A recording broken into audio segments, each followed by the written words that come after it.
Muchas gracias, doctor Alberto, por participar en nuestro evento. Podemos dar inicio a su presentación.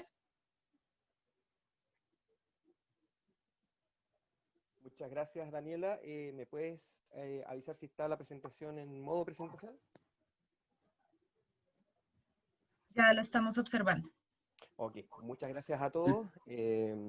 Gracias por habernos invitado a este evento.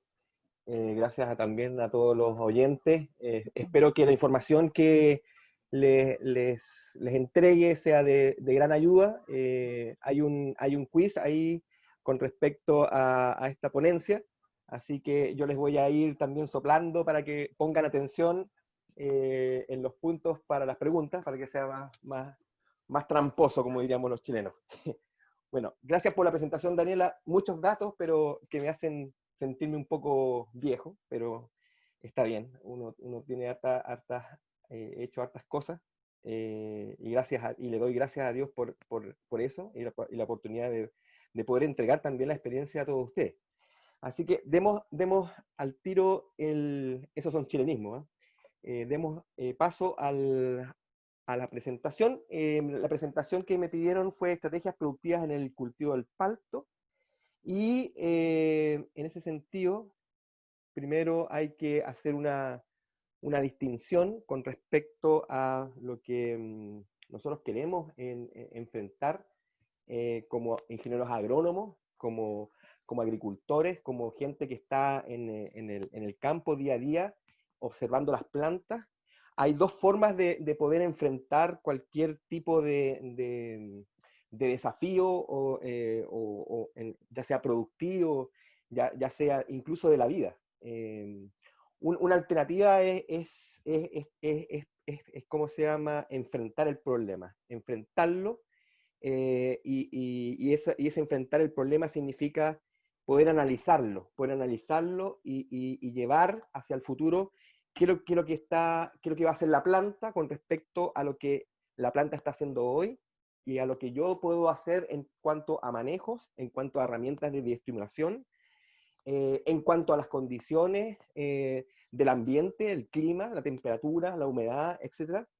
Varios factores que son los exógenos que van condicionando a la planta a ir generando respuestas. Y la otra alternativa es esperar que sucedan las cosas, y luego que suceden las cosas, ya una vez ya hecho los males o la planta ya haber escogido una alternativa que no necesariamente es la alternativa que uno como productor quiere, calibre, condición de fruta, calidad, luego intervenir. Pero esa forma de pensar, de que sucedan las cosas, es demasiado conformista y muchas veces nos lleva al fracaso. Dentro de eso de observar las cosas, yo los quiero invitar, dentro de la filosofía de Innova Global, es estar siempre mirando la raíz, porque la raíz es la base del comportamiento de la planta. Primero, la raíz es la que va respondiendo a las distintas situaciones del ambiente, y eso va generando una respuesta en la copa, y es donde nosotros como fruticultores tenemos especial importancia por cuanto es ahí donde se desarrolla la fruta. Entonces, como habíamos dicho, los factores ambientales, principalmente la radiación solar, el estrés hídrico, la temperatura, la humedad relativa, son todos aspectos que van influyendo en el crecimiento y el desarrollo del palto. Y aquí ponemos especial cuidado en hacer una diferencia entre el crecimiento y el desarrollo. Esto es válido para el palto, es válido para los cítricos, es válido para todas las plantas. Crecimiento constituye un cambio en el volumen, en el tamaño de la planta, en el tamaño incluso de nosotros mismos. Nuestra estatura es crecimiento. Pero el desarrollo es distinto, porque son cambios morfológicos y también son cambios en cómo el individuo, el tejido, va respondiendo metabólicamente. Es muy distinto en términos de desarrollo una guagua o un bebé con respecto a un adolescente, a un adulto o a un anciano. Lo mismo pasa con las plantas, eso es desarrollo. Es distinto una plántula, es distinto una planta ya establecida en pleno crecimiento, pero no en términos de madurez reproductiva. Es distinto una planta ya produciendo fruta. Y también, obviamente, hay plantas que tienen un proceso de senescencia, de envejecimiento y hasta la muerte. Entonces, ahí está esa diferencia que yo siempre se la voy a marcar en esta exposición. Bueno, y los factores ambientales determinan el grado, la magnitud con la que se expresa el potencial genotípico de la especie. Todos llevamos adentro una librería, un manual de operaciones que tienen las células, ¿ah? Y que son los genes. Y ahí están todas las instrucciones para hacer todas las estructuras que conforman al individuo. Cómo la planta va a generar una fruta, cómo la planta va a generar una nueva hoja, cómo la planta va a generar nuevas raíces, etcétera, etcétera. Pero es el ambiente que va a determinar cómo se va a generar y cuándo se van a generar estas distintas estructuras o morfológicamente cómo van a ser estas estructuras. El ambiente puede condicionar, por ejemplo, que una hoja sea más chica o que una hoja sea más grande. Y bueno, metiéndonos al tema de los paltos y también a esta condicionante que son los factores externos, los factores ambientales. El palto se desarrolló en tres áreas básicamente y constituyen las diferentes razas que hay en los paltos. Hay una raza mexicana desarrollada ahí en la zona de México, de la selva de México. Hay una raza guatemalteca que está desarrollada ahí en la zona, obviamente, de Guatemala. Y hay una raza antillana que es desarrollada en la parte costera de la zona tanto de Salvador, Guatemala y hasta Panamá. Entonces, estas distintas razas tienen distintas características, distintas formas, distintos tamaños en cuanto a frutos, y están condicionados también a los distintos ambientes en los cuales se han originado. ¿Qué factores inciden sobre la productividad del palto? Bueno, primero tenemos que saber qué es lo que hace la planta para poder fructificar, para poder hacer los frutos. Y bueno, y primero tengo que tomar en cuenta que para poder formar un fruto necesito una estructura en el cual se desarrolle ese fruto, y esa estructura debe tener una conformación que tenga una madurez o un grado de desarrollo tal que pueda generar ese fruto y sostengan obviamente la producción. Entonces aquí podemos ver distintos estados fenológicos en cuanto a una yema, ¿ah?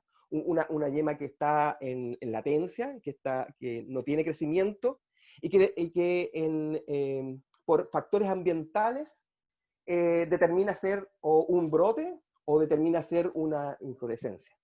Entonces hay un proceso que se llama inducción de la yema para poder cambiar el switch desde un estado vegetativo a un estado generativo, a una flor, o una inflorescencia en el caso de los paltos.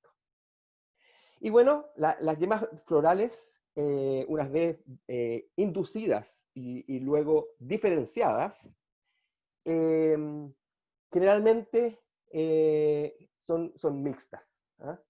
Y estas inflorescencias pueden dar un crecimiento o la generación de una yema vegetativa en su parte apical, va a decir que terminan en una yema vegetativa y por ende ¿cómo se llama? Un brote, como bien se muestra en la fotografía inferior del puntero, con el puntero con que estoy mostrando ahí la inflorescencia en el lado derecho, inferior derecho. Y también hay inflorescencias determinadas. ¿Y qué significa que sea determinada? Es que el crecimiento para con la inflorescencia y ya no existe una recuperación de la madera frutal en el caso del palto. O sea, no se puede generar una nueva estructura de soporte que va a poder generar unas nuevas yemas y que puedan ser inducidas a florales. Y bueno, ¿qué hace la planta para poder fructificar? ¿O de dónde vienen estas estructuras? Estamos hablando del tipo de brote. En el tipo de brote hay distintas conformaciones que más bien están dados en el grado de desarrollo y en el proceso en términos temporales de esa madera. Y esta es pregunta del quiz, así que pongan atención. Existen brotes que nosotros los llamamos chupones, que tienen crecimientos, que son crecimientos anuales. Aquí podemos ver, esta es una foto de Chile, una foto de un palto el cual fue podado en su eje, y como determina evolutivamente a los paltos tienen una capacidad de regeneración de su follaje muy alto debido a las altas concentraciones de gibrelina en sus brotes. Entonces generan estas estructuras de crecimiento muy rápidos, y que pueden ser inducidos y diferenciados dentro de la temporada, y por lo tanto me pueden dar frutos dentro de la temporada. Siempre y cuando yo les dé las condiciones, o el ambiente dé las condiciones para poder inducir y diferenciar esas yemas. Vamos a verlo más adelante, estos son ejemplos. Esta es una foto en Colombia, donde ustedes, por ejemplo, en el caso, sobre todo en el caso de las varias criollas como papelillo, podemos ver distintos tipos de estructuras que están soportando distintos grados de desarrollo en cuanto a la generación de frutos. O sea, en un mismo árbol vamos a poder ver yemas que se diferenciaron, es decir, que poseen ya la estructura floral, y también flores, frutos cuajados, y también frutos ya desarrollados, como lo vemos ahí a mano izquierda. Y aquí en cada una de las fotos que van desagregándose de esta foto grande, podemos ver distintos tipos de estructuras, y que estas son las que van a dar soporte a las distintos tipos de fructificaciones en las distintas estructuras. Entonces, para distinguir estos tipos de brotes, que ahí los mostramos, y voy a devolverme en la foto, el crecimiento de la copa, o sea, existen distintos tipos de brotes que se desarrollan dentro de la copa. El crecimiento y el desarrollo de la copa no es uniforme en los paltos. Los árboles presentan centros de producción no definidos y distribuidos al azar dentro de la copa, y por lo tanto la productividad está limitada por la falta o una adecuada combinación de brotes de distintos tipos. ¿Y cuáles son estos brotes de distintos tipos? Los que denominamos brotes prolépticos y brotes silépticos.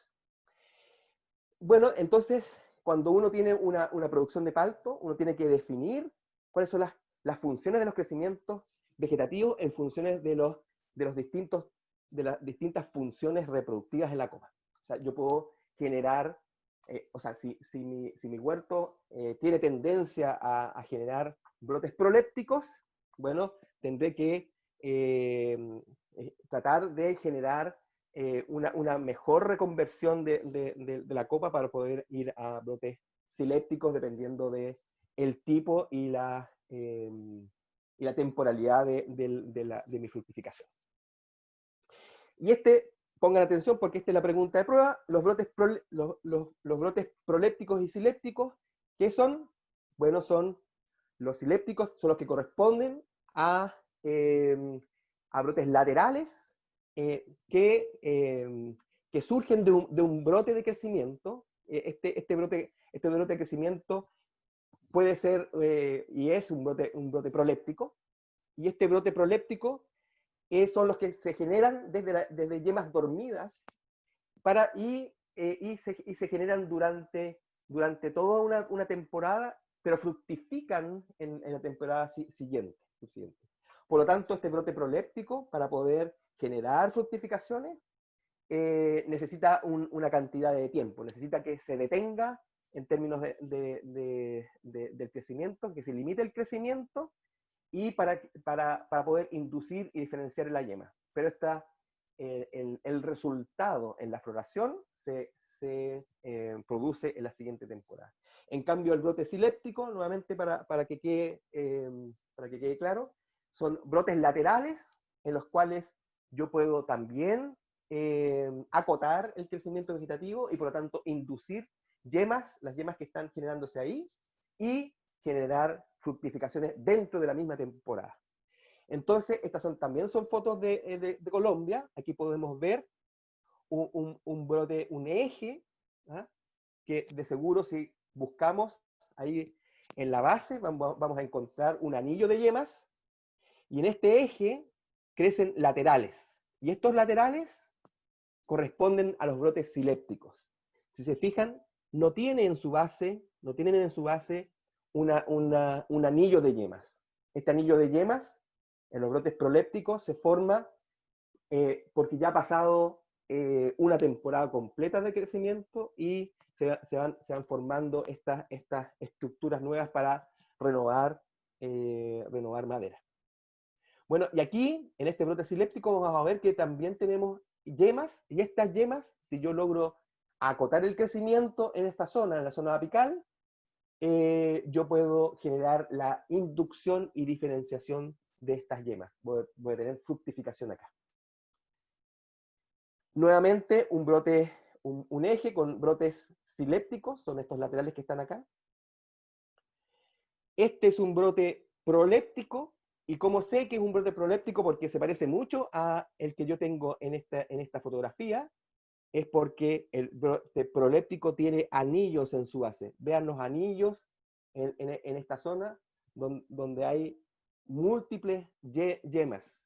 Y este brote yo lo puedo, al haber pasado por esta mayor cantidad de tiempo, tiene una mayor oportunidad en poder generar la inducción y diferenciación de estas yemas florales. Yemas florales, perdón. Y bueno, aquí nuevamente el brote proléptico, si se fijan, acá el brote proléptico generó esta inflorescencia y este cuajado, y en este eje también hay brotes prolépticos, este que está acá, que generaron también inflorescencias. Aquí hay inflorescencias que estaban determinadas, y aquí hay inflorescencias que estaban indeterminadas, porque hay un brote acá. Y lo mismo, lo que habíamos comentado, que en el huerto tiene que haber, por las mismas características evolutivas del palto, la concurrencia de distintos tipos de estructuras de estos distintos tipos de brotes, tanto prolépticos y silépticos, y de inflorescencias que son determinadas o indeterminadas. Un poquito para hacer un corte y ir hacia a la otra idea. Hágase la luz, esto es del Génesis 1, versículos 3 y 5, 3 al 5. Y dijo Dios, sea la luz, y fue la luz. Y vio Dios que la luz era buena, y separó Dios la luz de las tinieblas. Y llamó Dios a la luz día, y a las tinieblas llamó noche. Y fue la tarde y la mañana un día. Bueno, esto es para enmarcar un poco que en el caso de los paltos, que se generaron, y ya vimos ahí en el mapa los puntos de orígenes del palto, se generaron en un ambiente selvático, donde hay un dosel que oscurece todo lo que está en la parte baja, en el suelo de la selva, y por lo tanto los individuos que están tratando de crecer, que van germinando en el dosel, tienen que estar rápidamente o ávidos para poder generar estructuras muy rápido y poder llegar a alcanzar el dosel y poder tener la capacidad de alcanzar la luz. ¿Ah? Recuerden que para las plantas la luz es vida, o sea, ellas necesitan la luz para poder hacer fotosíntesis y poder así tener azúcares, y estos azúcares poder transformarlos en distintos componentes para la planta, ya sean proteínas, lípidos u otros azúcares. ¿Mm? Entonces, es muy importante para la planta el poder crecer rápidamente. Y eso está condicionado en los paltos en poder generar una respuesta que la está mediando la giberelina, y la giberelina lo que hace es hacer que los entrenudos sean muy largos, muy largos, crecimientos por elongación, y pueda lograr rápidamente llegar hacia la luz de la célula.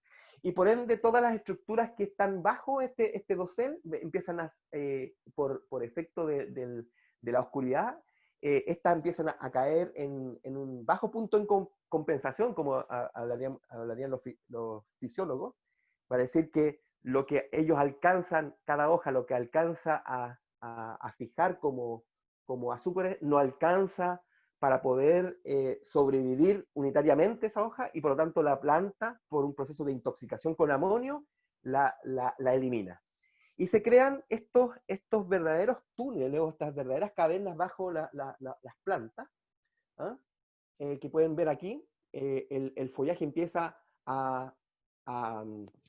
¿cómo se llama?, a alejarse del eje y de la base del árbol, desnudando completamente las ramas.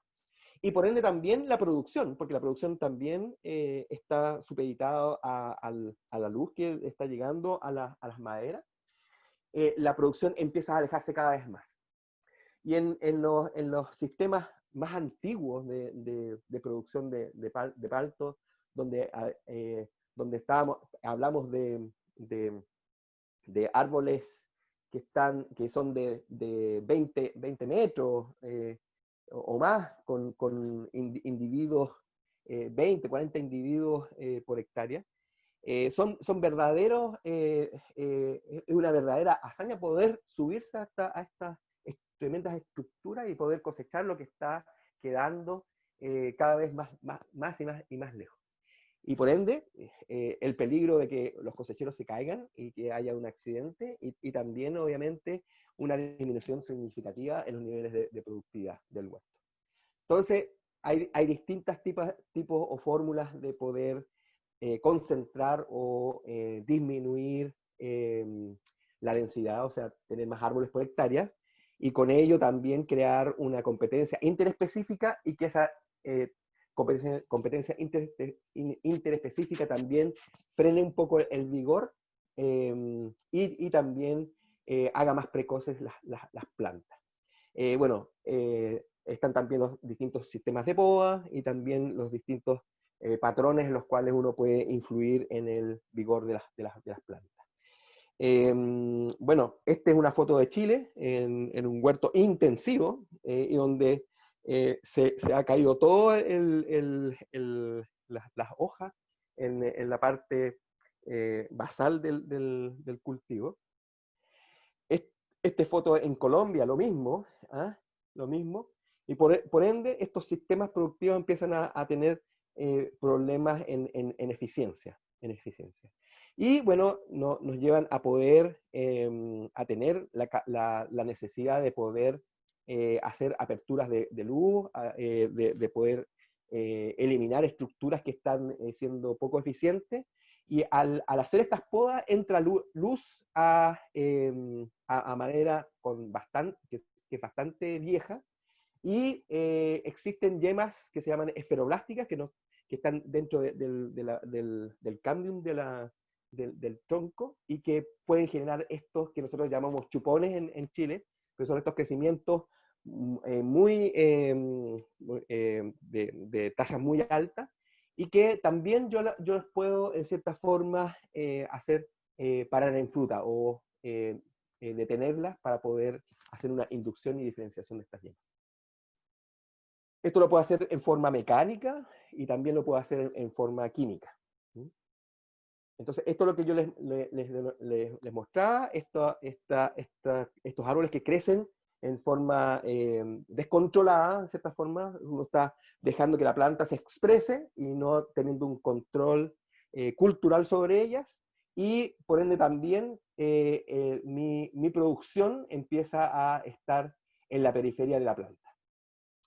Bueno, y aquí hay un trabajo de Torres, el del 2008, en el cual relaciona la distancia desde el tronco. Aquí tenemos la fotografía del eje del tronco hacia el exterior para ver cómo la radiación incidente va cambiando. Obviamente en la superficie, en la parte más externa de la copa, la radiación solar incidente es máxima, y a medida que nos vamos acercando hacia el tronco, va a ir disminuyendo. Y esto está graficado acá, donde está la distancia en el tronco, en el eje X, y la radiación solar incidente en esta zona. Y como podemos ver, a medida que nos vamos alejando hacia el exterior de la copa, la radiación solar es mayor. Y si lo vemos desde otro punto de vista, si vamos desde la superficie hacia el eje, o sea, desde el punto de acá, esto es 1 metro, ¿sí? ¿Cómo se llama? Y llegamos a 60 centímetros, podemos ver que hemos caído prácticamente en un 50% la radiación solar incidente. O sea, la disminución de la luz por esta no porosidad o menos porosidad del caso del palto es bastante importante. Y aquí lo mismo Hadary, 4 años antes, en 2004, también hace la misma ejercicio y determina que a 50 centímetros del borde del follaje del árbol, la penetración de la luz se ve reducida en más de un 40%. Y eso determina que también la inducción y diferenciación de las yemas en las maderas sea más bien periférica y cada vez uno las tenga más y más alejadas. Bueno, más fotos, estos son también de Colombia. Aquí un poco para mostrarles este brote proléptico que habíamos visto en una copa más bien, en una copa asoleada.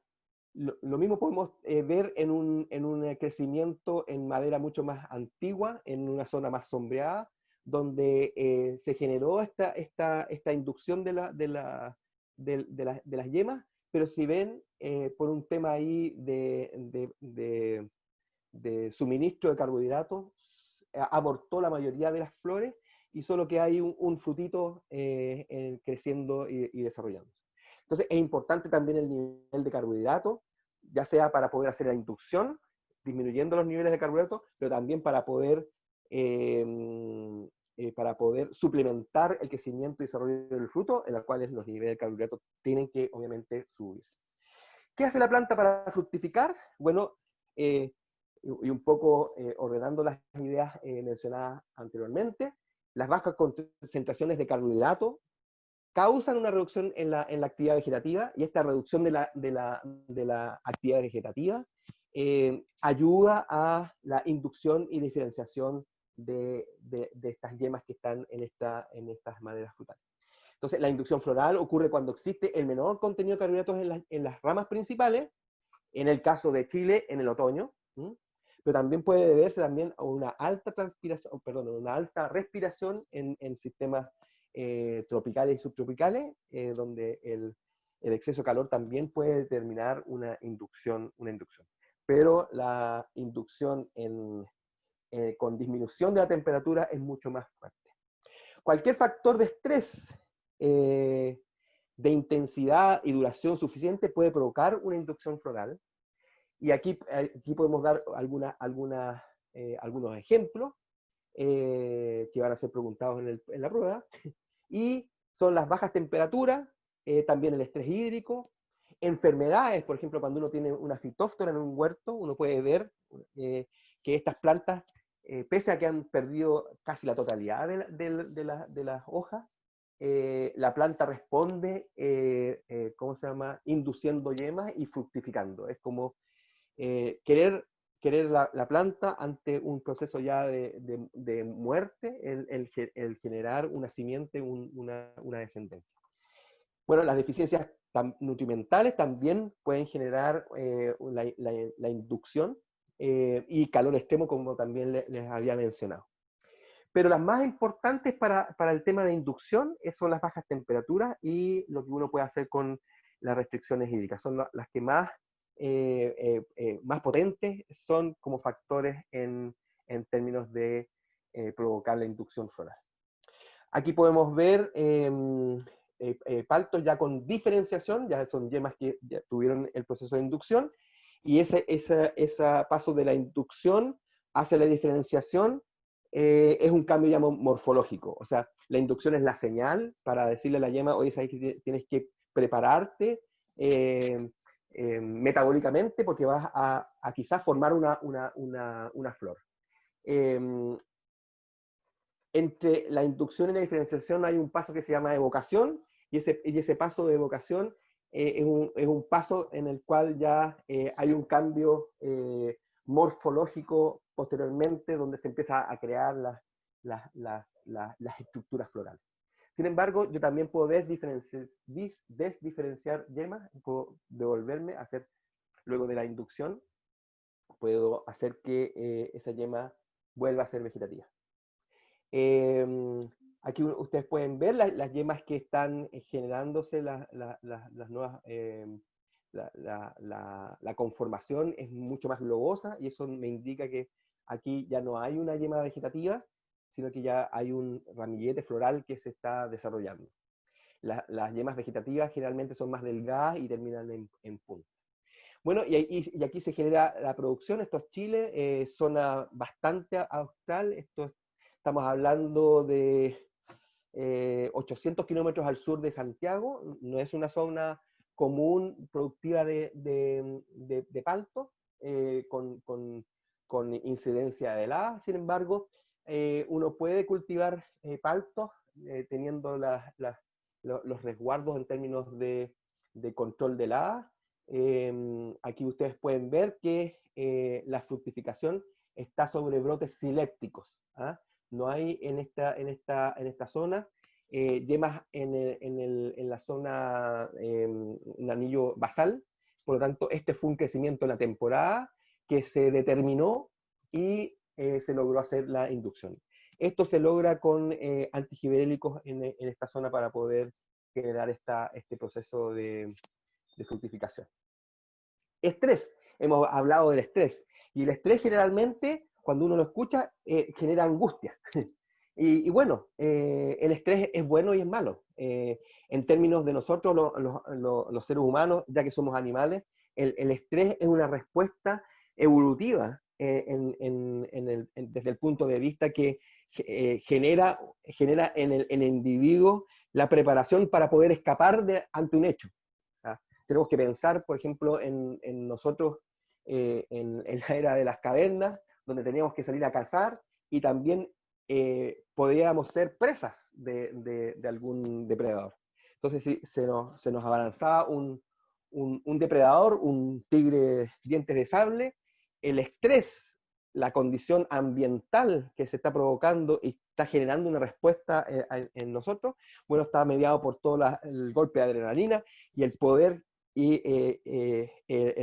estar atento y dispuesto a poder correr y alejarse del problema, o enfrentar el problema. Pero estas cosas nosotros ya no las tenemos. Vivimos en una sociedad que prácticamente no tenemos depredadores, de hecho.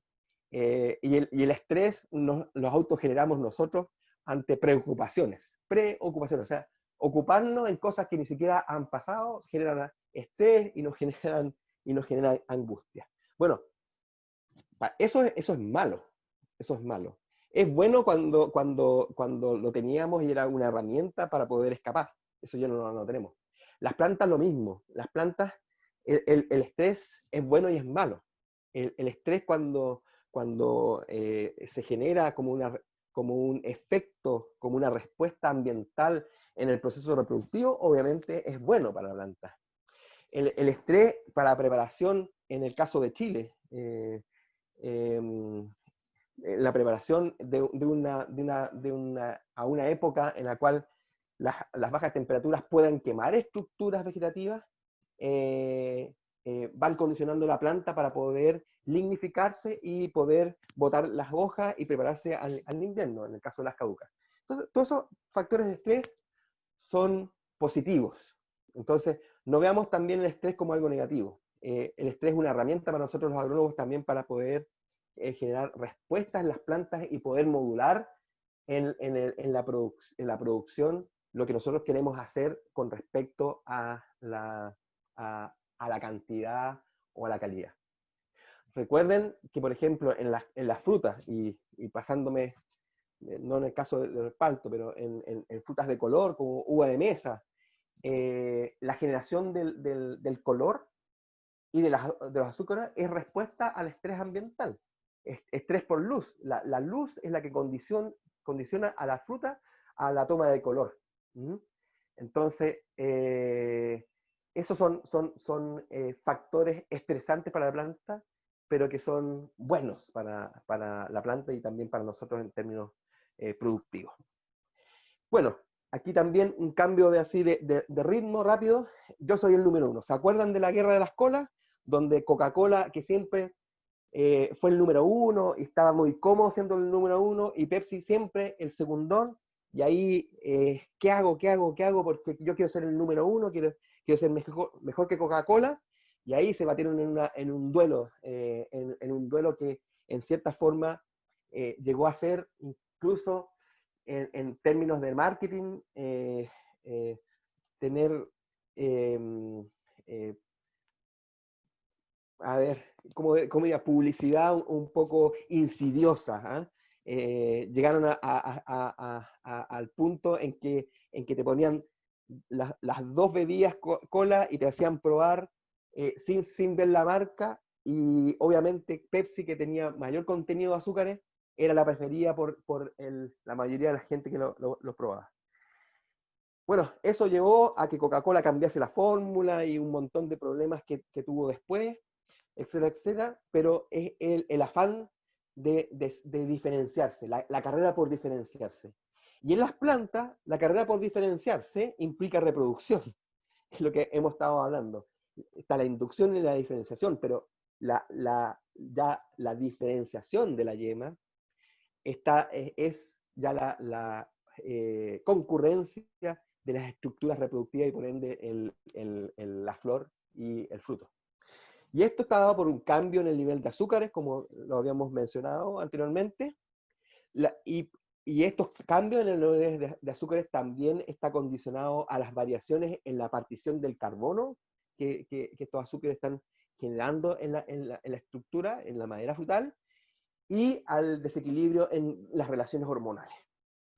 Esto lleva a lo que es la fructificación. Y bueno, ¿qué hormonas? Vamos a ir viendo un poquito de hormonas. Hay dos tipos de hormonas, haciendo una distinción bastante rápida, pero hay hormonas que son del desarrollo y del crecimiento y también de la juventud. La citoquinina, las auxinas, la giberina son todas promotoras del crecimiento, y el desarrollo.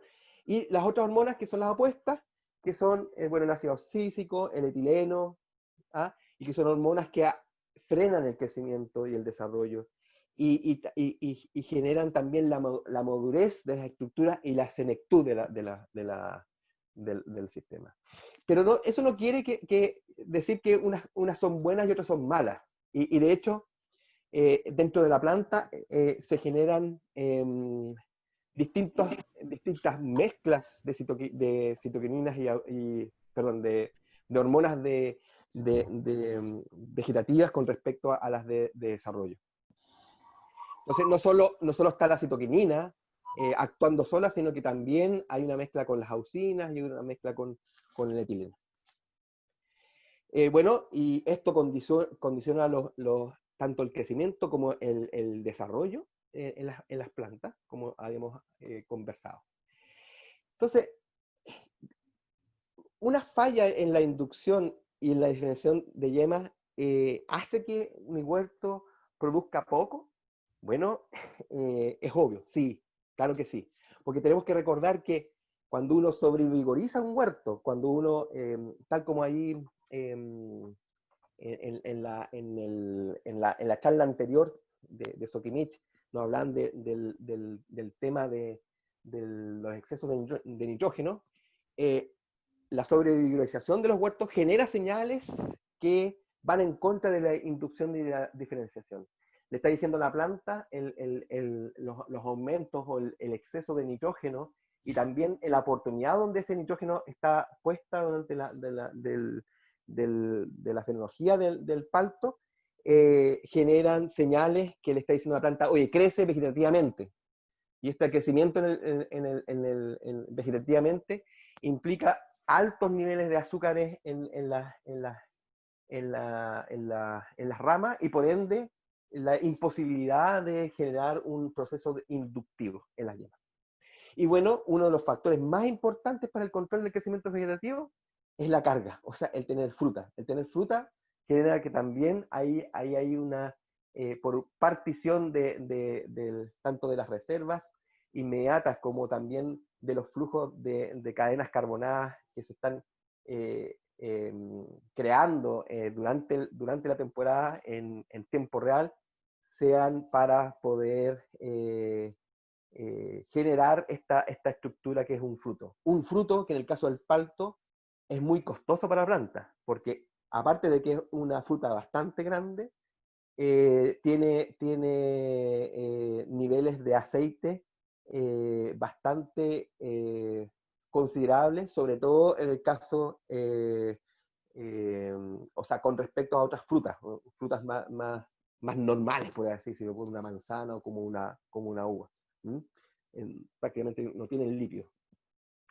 Y recordar también dos problemáticas, que en el caso de los huertos que tienen mucha alternancia productiva, los años donde la carga es baja puede implicar un problema en el manejo del vigor.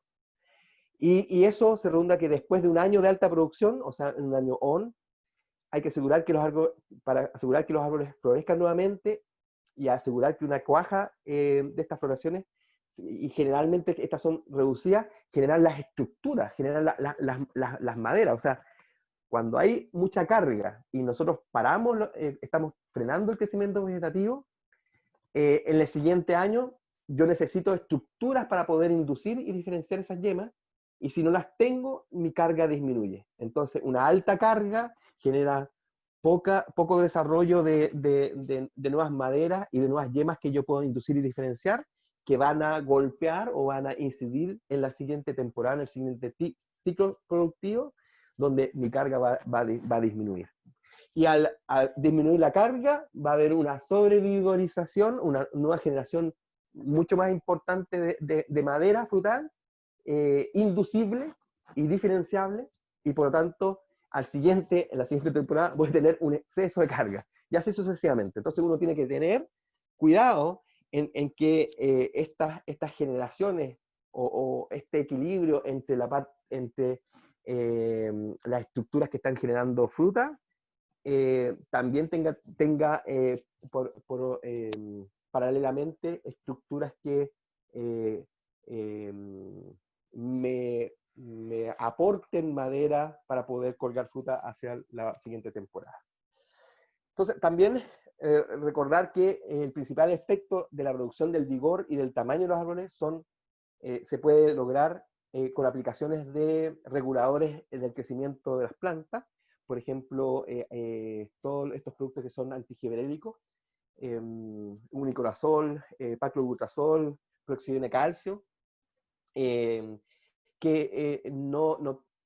por el hecho de que sean antigibrélicos, no van a hacer una disminución en los entrenudos de la planta, sino que van a cambiar el hábito de crecimiento de los brotes, los van a tender a que ese crecimiento sea más horizontal, y este cambio en la horizontalidad del brote cambia las relaciones entre la generación de auxinas en la punta y dan pie a que estas yemas puedan diferenciarse.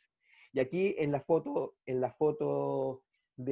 superior derecha podemos ver chupones o crecimientos ¿cómo se llama? Muy vigorosos, en los cuales se le aplicó un antigibrélico y han cambiado en este hábito de crecimiento, curvándose y volviéndose más horizontales. Y eso genera también la diferenciación, la inducción y diferenciación de las. En términos de hormonas, ya que no hemos metido un poco al tema de hormonas, un poco de definiciones aquí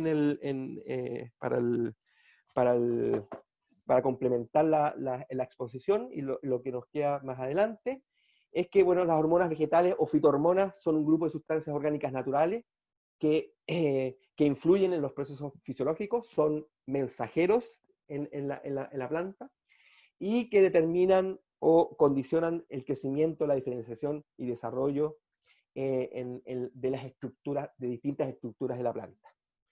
Y, como dato también, son compuestos que actúan en muy baja concentración. Estas pueden ser producidas en una parte de la planta para afectar otra, o en el mismo sitio de síntesis. Puede generarse en el mismo sitio de síntesis. En las plantas no existe un órgano que es el que genera las hormonas como en los animales, son los tejidos que van generando, y pueden conformar respuestas en el mismo tejido o en tejidos de otros lados. Por ejemplo, las raíces sintetizan citoquinina y girenina, y estas citoquinina y girenina afectan tanto el crecimiento en longitud de las raíces, pero el efecto es porque estas hormonas viajan hacia la copa y afectan el crecimiento de las estructuras, tanto en división como en elongación. Y también condicionan respuestas reguladoras contra la copa. O sea, ahí hay un efecto de respuesta de la copa ante la señal de la raíz. Es una respuesta de tipo auxínica y que condiciona la proporción en crecimiento de raíces y copas. O sea, el crecimiento de la raíz condiciona el crecimiento de la copa, y el crecimiento de la copa condiciona el crecimiento de la raíz. Y todo esto mediado por estos mensajeros que son las fitohormonas. Y existen otros compuestos que no son producidos naturalmente y que poseen un efecto comparable a las hormonas, y que son los conocidos reguladores de crecimiento, que ya mencionamos, los antigiberélicos, y que alteran el crecimiento de la planta o de alguna parte de esta, igual que las fitohormonas. ¿Ah? Pero no son compuestos que se vean en la naturaleza, que existen en la naturaleza. También hay varias hormonas endógenas que pueden ser producidas sintéticamente. O sea, hay hormonas que existen en la naturaleza, y que no son extraídas en las plantas por un tema de costos, por un tema de facilidad,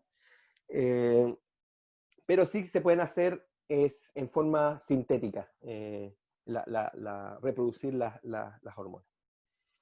Bueno, y en estos compuestos que son sintéticos y que no son naturales, que no existen en la naturaleza, hay que tener cuidado porque como son compuestos que la planta, que no son naturales, no existen sistemas de destrucción al interior de la planta.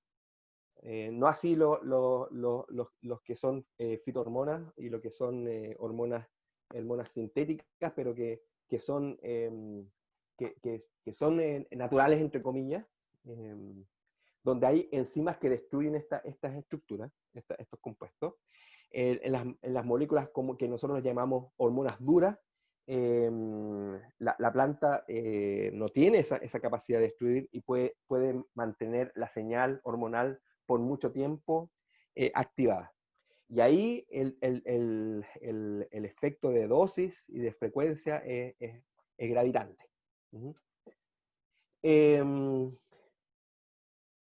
Bueno, las hormonas vegetales juegan un rol crucial en el control de las vías por las cuales las plantas crecen y se desarrollan, lo habíamos comentado. El metabolismo de las plantas provee energía e insumos para mantenerla viva, y esta regulación de la velocidad del crecimiento de cada estructura de la planta y su integración lo tienen que llevar las hormonas. O sea, las hormonas también condicionan tanto aspectos energéticos como comportamientos en cuanto al metabolismo y a la morfología de las estructuras que se van formando. Entonces, un poco para cambiar de ritmo, para poder usar hormonas es necesario conocer los efectos, conocer que no solo puedo utilizar solo una hormona, puedo utilizar una mezcla de hormonas. Necesito saber cómo se sintetizan, en qué momento la planta sintetiza, cómo se metaboliza, cuáles son los componentes en los cuales se reduce al interior de la planta la hormona, en todo lo que, sobre todo en el uso y posterior comercialización de la fruta en mercados de exportación, donde están regulados por los residuos que podrían dejar algunas hormonas. ¿Ah? Y cómo se traduce molecularmente al interior de la planta esta señal, en términos del crecimiento y desarrollo, en términos de incentivar el crecimiento, pero también frenar, y si se puede producir alguna respuesta indeseada, como por ejemplo esto en forma de broma, de broma. O sea, cuando hablamos de hormonas en el ámbito humano, siempre hablamos de trastornos, de algunos trastornos que pueden generar alguna respuesta de caracteres sexuales secundarios. ¿Eh? Pero en las plantas también se pueden generar respuestas indeseables para nosotros como productores, deformaciones en fruta, falta de color, por ejemplo, el uso de citoquininas de estas duras, con dosificaciones altas, generan sobrejuvenilización de las estructuras, y como ustedes saben, para poder comercializar la fruta tiene que tener un proceso de maduración, y este proceso de maduración está mediado por hormonas contrarias a la juvenilidad, que es etileno y ácido abscísico, y que generan cambios estructurales y morfológicos en el fruto, ablandamiento, aumento en los grados Brix, cambios en el color. Cuando uno ocupa citoquininas en cantidades altas, sin control, yo puedo detener ese proceso y generar no solo deformación en frutas, sino que también disminución en el incremento de grados Brix, pérdida de los colores que pertenecen a la maduración, y etcétera. Incluso también rompimiento de estructura. Entonces, aquí un poco en lo que nosotros como compañía hacemos, que es bioestimulación, y la bioestimulación tiene una definición muy clara, pero también necesitamos saber por qué tenemos que estimular. Bueno, las plantas tienen distintos procesos internos que hacen normalmente, y que cuando uno bioestimula, hace que la planta exacerbe esa respuesta. Por ejemplo, nosotros tenemos un producto que se llama Packard, y Packard, en otro lado se llama Calhart. Este producto lo que hace es exacerbar o aumentar la biosíntesis de lípidos en los frutos. Y por lo tanto, la capa de cera que recubre el fruto y que le sirve para impedir la deshidratación del fruto, o pérdidas excesivas de agua del fruto, y también protegerse del ambiente, esto se ve acrecentado y hay más cera en el fruto. ¿No?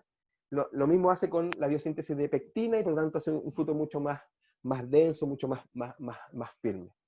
Entonces, todos los bioestimulantes, aquí están las definiciones de la RAE, pero hacen eso, hacen que se exacerben respuestas normales que hace la planta. ¿Y qué herramientas hay en la bioestimulación en el mercado? Bueno, hay distintos derivados de la industria alimenticia, ácidos orgánicos, azúcares, aminoácidos, oligosacáridos, etcétera, que fomentan en cierta forma un grado de bioestimulación en la planta. Generan también muchos procesos en los cuales la planta puede ahorrar energéticamente la síntesis de estos mismos compuestos, porque uno se lo está aportando ya prehecho. Entonces también, en cierta forma, hay un grado ahí de bioestimulación con respecto a el ahorro de energía. Y hay otros compuestos en la familia de los bioestimulantes que son derivados de la degradación de la materia orgánica, en los cuales está nuestra línea de productos, vía fermentación, fraccionamientos químicos, físicos, etc. Aquí están los té de compost, los ácidos húmicos, humatos, lignosulfonatos, aminoácidos, oligosacáridos, los extractos vegetales, las algas, ácidos carboxílicos, etc. Y por definición tienen efectos sobre la bioestimulación. Y hay, obviamente, lo que ya vimos de síntesis química, los reguladores de crecimiento, por ejemplo, el paclobutrazol, el uniconazol, proteína de calcio, que son reguladores de crecimiento. Y hay otros que son citoquininas fuertes que también regulan crecimiento, aumentando la división. Por ejemplo, el CPPU, por ejemplo, el TDZ. Otros, bueno, los terpenos, los exudados radiculares, microorganismos del suelo, que también, en cierta forma, son elementos que nos ayudan a bioestimular procesos en las plantas. Bueno, no olvidar que la mayoría de las plantas tienen una estrategia. Las plantas tienen estrategia y se basan en 3 principios básicos. ¿Ah? Bueno, y esto puede tener algún grado de variación dependiendo de las especies, de las variedades, de los ecotipos, de la relación que tiene la variedad con su portainjerto, etc. Pero uno es, para crecer y desarrollarse, o sea, generar hojas, tallos, yemas, flores, frutas, la planta tiene que maximizar la producción de carbohidratos, ¿ah? Maximizar la producción de glucosa. Movilizar estos carbohidratos a los puntos de extracción, donde se está utilizando la planta, donde la planta está utilizando en ese momento. Hojas, tallos, yemas, flores, etcétera, o algún órgano de reserva. En algún momento el palto está en un proceso de generación vegetativa y que puede competir con la panícula en términos de los carbohidratos, y por ende puede generar un raleo, y se genera un raleo inicial de frutas. Entonces, claro, yo tengo que movilizar los carbohidratos donde se necesiten. Y mantener un equilibrio constante, y esto es lo principal, entre la velocidad con que se mueve el agua desde el suelo hacia las raíces, y la velocidad con que la planta transpira el agua desde las hojas hacia la atmósfera. Este continuo que siempre nosotros hablamos del agua desde el suelo hacia la atmósfera, y que va haciendo todo un proceso, o va pasando por cambios en las concentraciones o en las presiones que van generando el agua en las distintas zonas, los potenciales hídricos en las distintas zonas. Bueno, y la planta está dentro de un sistema, ya lo habíamos conversado, está el suelo, el agua, la atmósfera, todo esto es un ambiente que genera señales en el ambiente, y hay otras señales de otros individuos, están las plagas, las enfermedades, las mismas que generamos nosotros como agrónomos, de repente, con una poda, con los riegos, con la fertilización, y todo esto la planta genera respuestas internas, respuestas externas, y que también son señales que tiene la planta.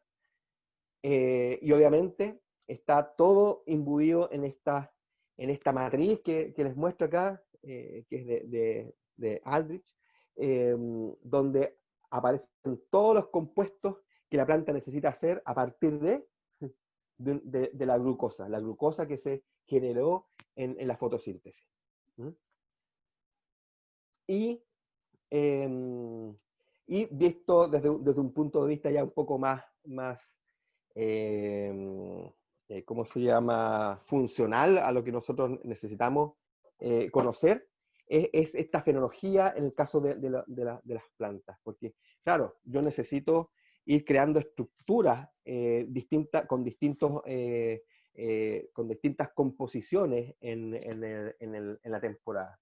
Y aquí podemos ver distintos crecimientos relativos de distintas estructuras, crecimientos de la parte reproductiva en este rosado. En negro está la floración, está el crecimiento vegetativo, el crecimiento radicular en azul, y el crecimiento bueno, el crecimiento y caída de frutos en rojo, el crecimiento relativo del fruto en sí. Uh-huh. Y si ustedes ven,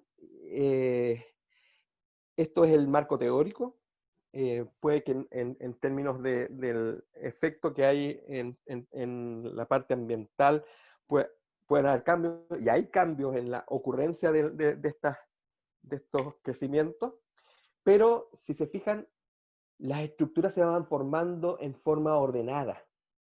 O sea, cuando nosotros vemos como ejemplo el crecimiento vegetativo, ustedes pueden ver aquí dos montañitas o dos máximos en el crecimiento, dos peaks que ocurren en la tasa de crecimiento de la parte vegetativa, pero no concuerdan con el crecimiento de la parte radicular. O sea, primero crece la parte vegetativa y después crece la parte radicular en azul. No, las curvas no están montadas una sobre la otra, porque lo que habíamos estado conversando, la planta necesita distribuir los recursos y los tiene que distribuir en forma equitativa, dependiendo de lo que va a hacer la planta. Entonces, cuando nosotros observamos en el campo y lo que dijimos en las primeras diapositivas, uno puede quedarse de brazos cruzados esperando que las cosas sucedan. Pero también uno puede tener una forma más activa para poder ver si las cosas que en teoría deberían suceder para, para, para nuestro beneficio están ocurriendo o no. Si no están ocurriendo, necesito bioestimular, necesito hacer que la planta haga lo que yo necesito hacer. Bueno, y la inducción floral, nuevamente con el tema de inducción floral, comienza en el cultivar Hass durante la transición del estado reproductivo y vegetativo. ¿Ah? Durante estas dos ocurrencias en el tránsito de estos estados. Y al final de la expansión de la rotación y al final de la caída, al fin de la primera caída de frutos. Ahí es donde están las señales que vienen del ambiente y que le están diciendo a la yema, oye, ¿sabes qué? Mira, aquí hubo un cambio en la repartición de azúcares, disminuyó el nivel de azúcares porque estoy expresando otras estructuras que están, que están consumiendo esto, y esta baja en los carbohidratos también generan cambios en la expresión vegetativa, pero también están generando la señal en la yema para que esta yema cambie de una ¿cómo se puede hacer? De una función vegetativa a una función reproductiva. Bueno, y la diferenciación de las yemas florales tiene lugar cuando se detiene el segundo flujo vegetativo. Entonces, si se fijan, aquí estamos dentro de dos momentos en los cuales hay cambios en la dinámica de los carbohidratos y obviamente en la distribución de los carbonos. Bueno, la evolución de estos contenidos de carbohidratos y la concentración y el tipo de hormonas que se están suscitando en ese momento van a determinar la intensidad de la floración, la tasa de abscisión de frutos, también el crecimiento y desarrollo de los frutos y el porcentaje de los frutos cuajados y de término. Y es lógico porque todas estas funciones que estamos nombrando acá, la intensidad de la floración, va a decir la diferenciación de la yema, está condicionado a una baja en el nivel de carbohidratos en esa zona. La abscisión de frutos también se debe a una baja en la disponibilidad de nutrientes, de carbohidratos, que están, puede ser, ¿cómo se llama?, desviadas hacia el crecimiento del brote vegetativo de la panícula, por ejemplo. El desarrollo y porcentaje de frutos cuajados y de término, claro, porque todo eso, ya hemos comentado, que especialmente en el palto son energéticamente muy caros para hacer para plantas, o sea, necesitan muchos ¿cómo se llama? Muchos azúcares para poder hacer lípidos en el fruto. Entonces están condicionados por esa evolución de los carbohidratos. El palto en condiciones normales cuaja más frutos de los que el árbol es capaz de llevar a término. O sea, hay una cantidad de yemas o de flores inmensas, no todas cuajan y no todas las frutas cuajadas van a llevar a término. Hay un ajuste en las primeras etapas de desarrollo que se debe a las tasas de nutrición, a esta partición de carbohidratos que hay, mediados por el brote en las inflorescencias que son indeterminadas, donde la falta de carbohidratos en los frutos más pequeños hacen que estos aborten por falta de alimento, y los frutos que están con mayor desarrollo son polos de atracción de carbohidratos de mayor fuerza y por lo tanto también atraen más carbohidratos frente a los frutos más pequeños. Bueno, y los frutos que no se mantienen a una determinada tasa, como lo estaba comentando, son los que se caen por la competencia entre los frutos de la panícula. Otro aspecto importante a consignar es la segunda caída de frutos que existe. Ya el fruto ya está cuajado, está desarrollado, tiene un tamaño bastante ya considerable, más allá de una aceituna, y se debe a una descompensación, sobre todo en la parte hídrica. Entonces aquí es donde nosotros hacemos que los productores apliquen bioestimulantes que ayuden a tener un buen estatus hídrico en la planta. Y ese estatus hídrico, si no se puede compensar, genera abscisión de frutos ya crecidos. Y esto se debe a que aquí hay una estructura entre el embrión y el endosperma del fruto, que se llama paquichalasa, y esto es típico de los frutos que son con altos contenidos en el litio. Por ejemplo, en la palma cocotera también tiene una paquichalasa, y esta estructura genera citoquininas que ayudan a poder mantener un nivel de señales a la estructura para que haga un fruto grande. ¿Ah? Entonces, súper importante mantener esta estructura viable. Y si hay descompensaciones hídricas, esta estructura que es muy lábil, ¿cómo se llama? Empieza a oxidarse y empieza a necrosarse, y se genera aquí la pérdida del tejido. ¿Mm? Entonces también es importante esta mantención del estatus hídrico.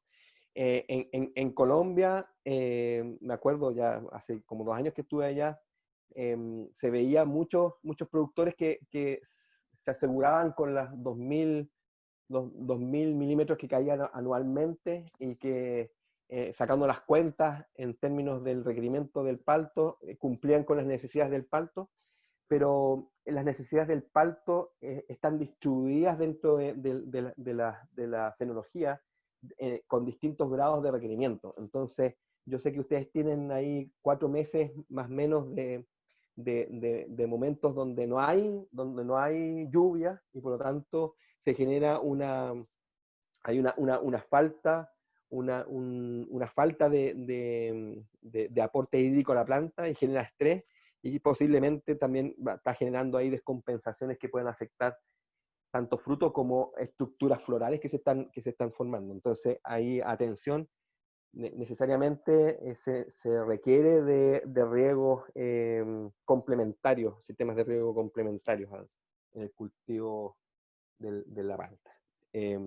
Aquí ya mezclando en términos de las concentraciones de hormonas que van ocurriendo. Bueno, obviamente aquí inicialmente, cuando empieza el desarrollo floral, el desarrollo de estructuras, de la estructura vegetativa asociada a la parícula, esta genera ácido auxinas, auxinas, que están en cierta forma ¿cómo se llama? Condicionando o retardando el efecto de generación de estructuras vegetativas.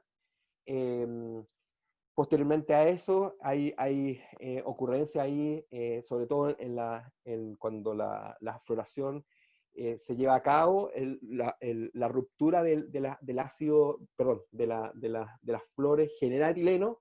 Este etileno que se forma ahí, en cierta forma, disminuye la velocidad con el cual la auxina es llevada hacia las raíces. Recuerden que las auxinas se generan principalmente en el ápice vegetativo y tiene un movimiento hacia las raíces porque la señal que le dice el brote, oye, estoy creciendo, así que por favor tú también crezcamos juntos, yo estoy desarrollando más hojas para poder transpirar más, pero si vamos a transpirar más, tú también tienes que crecer porque es la parte donde se está tomando agua. Entonces, estas señales que son hormonales son bien bonitas de estudiar porque es una pregunta que le hace una estructura a otra. ¿Existes? ¿Estás o no estás? ¿Estás activo o no estás activo? Es para poder ordenarse en sus crecimientos, para que estos crecimientos tengan una coordinación, un balance. Entonces, la auxina, que normalmente es llevada rápidamente a las raíces como una señal del brote diciendo estoy acá, estoy activo, estoy creciendo, necesito más raíces, hace las raíces, se ve enlentecida por este etileno, producto de las rupturas de las inflorescencias. ¿Y por qué? Porque las auxinas también, aparte de ser una hormona que hace división y elongación de las estructuras vegetativas, también ayudan a mantener la diferenciación del tejido. De que el tejido no crezca en forma desordenada como un tumor, sino que tengan funcionalidad y morfología que está determinada ya por el tejido. Que la hoja siga siendo una hoja, que el fruto siga siendo un fruto, que una flor siga siendo una flor. Entonces, como esta estructura se está dividiendo rápidamente, como es la flor, y está conformando nuevos haces vasculares, etc., la auxina junto con la citoquinina, que está llegando desde la raíz, va dando esa señal. Divídete, pero divídete en forma ordenada. La auxina frena un poco la citoquinina diciéndole, oye, así, divídete, pero existe una diferenciación del tejido. El tejido este que tú estás dividiendo, tiene que tener una funcionalidad. La funcionalidad es la flor, es un fruto. Así que seamos un poco más cautos en la división. Y si lo vemos en términos animales, si yo tuviese una señal de crecimiento celular en un tejido desordenado, me genera un tumor. Un tumor es una exacerbación en el tejido de división sin tener una funcionalidad. Y se crea una masa que solo consume y que no tiene una funcionalidad. En las plantas también puede generar esa problemática. Y a medida que van cambiando la estructura, se van generando cambios en la composición, tanto en el tipo de hormona, en la proporción de la hormona y las estructuras que se van formando. Entonces, es bonito porque hay distintos niveles de ¿cómo se llama?, de proporciones de las distintas hormonas que van determinando lo que va siendo la funcionalidad de la planta. Bueno, nosotros podemos generar también algunos cambios en la expresión, al igual que los antigiberélicos que se utilizan para generar un cambio en la estructura del brote, un detenimiento de la estructura del brote para poder inducir yemas. Nosotros con nuestro producto que tiene citoquinina, que es citoquinínico, también podemos inducir yemas por un cambio en el crecimiento, de un cambio de crecimiento más bien secundario, de tipo secundario. Entonces ahí se generan también inducción de yemas. En el caso de ¿cómo se llama?, los distintos flujos de crecimiento, nosotros podemos también incentivar distintas ocurrencias de los fenómenos de crecimiento. Por ejemplo, el caso de los que son citoquinínicos, en el primer desarrollo de frutos, donde hay mucha división, nosotros podemos exacerbar esa división. En el caso de nuestra línea, tiene proporcionalidad entre citoquininas y auxinas para poder también hacer que estos crecimientos sean mucho más acotados y no sean desordenados. Entonces, ahí hay una seguridad en la efectividad de los productos. Un poco para enredar este tema, pero no es tan enredado, sino que es más bien es mostrarle nuevamente cómo el ambiente va condicionando distintas acciones sobre las estructuras, y estas estructuras van respondiendo mediados con los mensajeros, que son las hormonas, pero también mediados con los flujos de nutrientes, de carbonos que se están elaborando, para poder ir dando un balance. Entonces, aquí hay distintas estructuras. La parte que está puesto en verde claro corresponde a la ápice, la yema, la hoja. En la parte más inferior está lo que es el tallo, y en la parte inferior en cafecito está la raíz. Entonces, cuando las temperaturas del suelo y las condiciones del suelo son favorables para el crecimiento de la raíz, este desarrollo de la raíz implica también crecimiento, implica síntesis de mensajero, implica también capacidad de poder absorber nutrientes, capacidad de poder absorber agua, y esto va hacia el tallo, que en términos de hormonas que se generaron en la raíz, citoquininas y gibberelinas, van determinando crecimiento, van determinando desarrollo.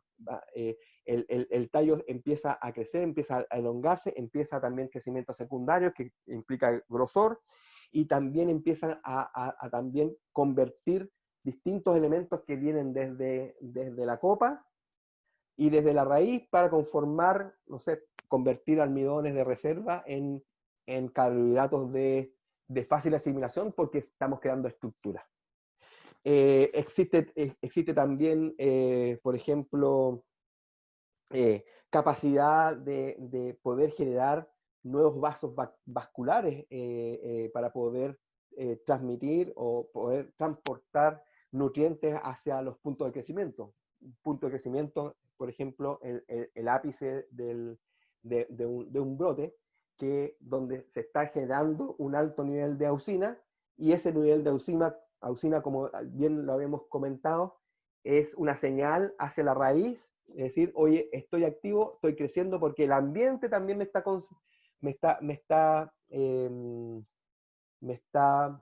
condicionando a que lo haga. Entonces, es este esquema, que es un poco enredado, tiene varios puntos ahí secuenciales, tiene una lógica, y la lógica está dada de que los crecimientos siempre están amarrados entre las distintas estructuras, entre la estructura aérea y la estructura radicular.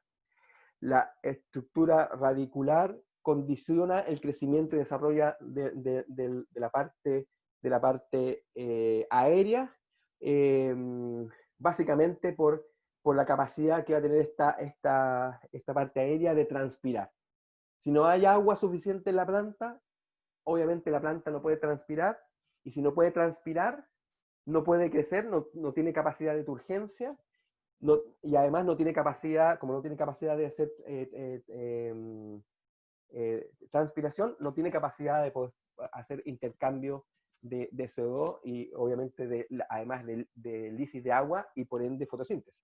Entonces, esa baja en la capacidad fotosintética de la planta condiciona también el crecimiento de la raíz. ¿Ah? El balance. Y el balance, un poco ya terminando la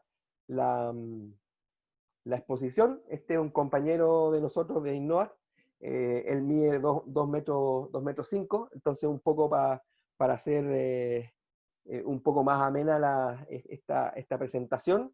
Sergio, obviamente por el peso, perdón, por la talla que tiene, 2,5 m, tiene un peso que obviamente está bien, son 110 kilos. Yo peso 81 kilos y mido 1,76 m. Un poco para decir que las estructuras en los individuos están determinados por también un equilibrio. ¿Ah? Sergio no puede tener la misma talla de zapato mía, porque si no se caería. Y yo no puedo tener la misma talla de zapato de Sergio, porque no podría caminar o me tropezaría muchas veces. En las plantas también, este equilibrio también existe en las plantas. Y recuerden, todo lo que se expresa arriba es consecuencia de lo que pasó, y pasó durante tiempo atrás, y quizás mucho tiempo atrás en las raíces. Entonces, lo que vemos en un huerto como algo negativo para nuestra producción, se generó en las raíces mucho tiempo atrás, y que nosotros no supimos verlo. Y si es que lo vimos, no pudimos tener las herramientas o el conocimiento para poder cambiar ese rumbo que tenía la raíz. ¿Ah? Entonces, ahí los convido a mirar más la parte radicular, en qué es lo que está haciendo la raíz, cómo son estos crecimientos, cómo las raíces están llenando las distintas zonas del suelo, si esas raíces son lignificadas, si están activas, si son cafecitas o son más blancas, que si son más blancas no necesariamente están activas, porque tienen que fijarse en el ápice de la raíz. El ápice tiene que estar indeterminado, o sea, no tiene que estar quemado, no tiene que estar cerrado. Muchas cosas que uno tiene que aprender a mirar y también relacionar con lo que está haciendo la planta arriba. Tengo demasiados frutos, tengo muchas panículas sin brotes, tengo una buena relación de panículas determinadas e indeterminadas. Si mi árbol está más cargado hacia fructificación, o está sobrevigorizado y veo una expresión muy exacerbada de los brotes, y estos brotes están activos. Entonces, yo tengo herramientas en las cuales, o sea, todos tenemos herramientas en las cuales podemos, en cierta forma, modular a la planta para que haga lo que nosotros queramos hacer con ella en términos productivos y de calidad. Así que gracias a todos ustedes. Los productos que mencionan de Innovac, ¿se pueden aplicar junto con algún pesticida o fungicida? Claro que sí. No tenemos, ¿cómo se llama?, algún tipo de interacción que afecte tanto el fungicida o insecticida con nuestros productos.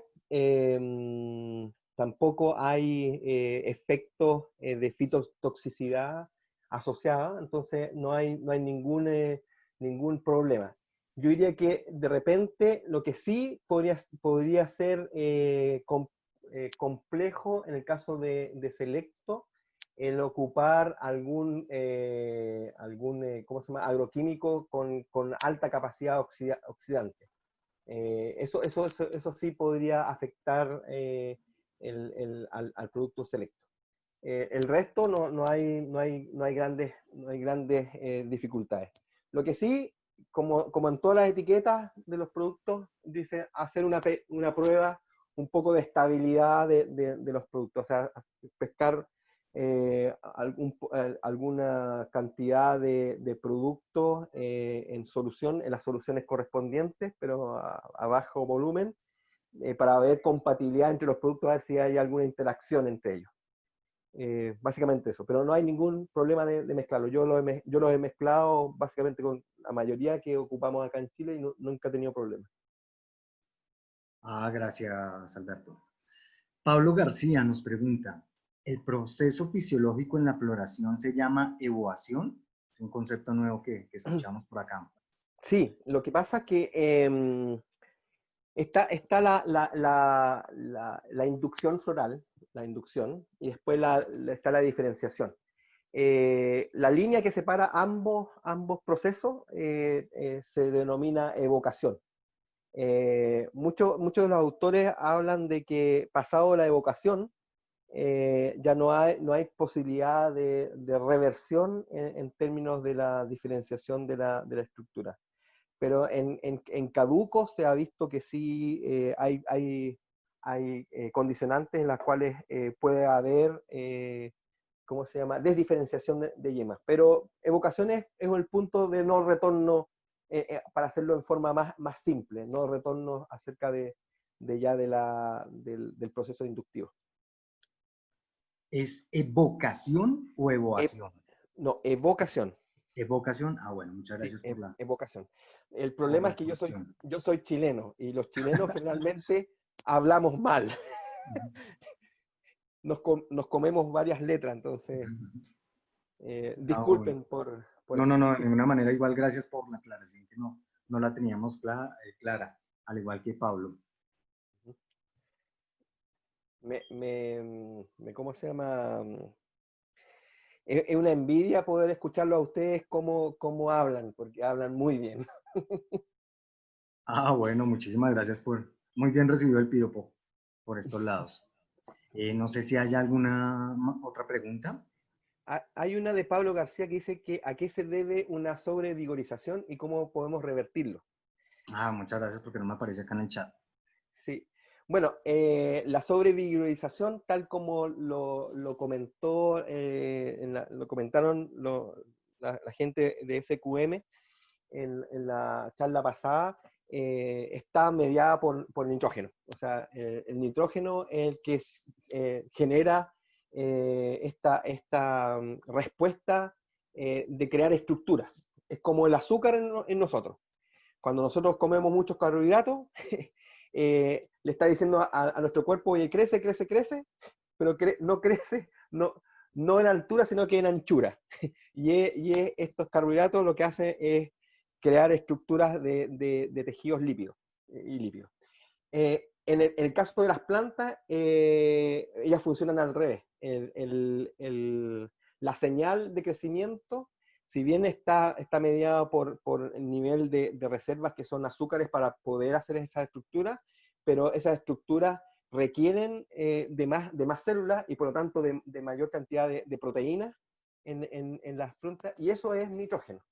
Entonces, si tú a una planta le estás metiendo nitrógeno, nitrógeno, nitrógeno, por sobre los requerimientos de la planta va a tomar esa señal como, oh, ya tengo que hacer brotes, brotes, brotes, brotes, en desmedro de la parte reproductiva.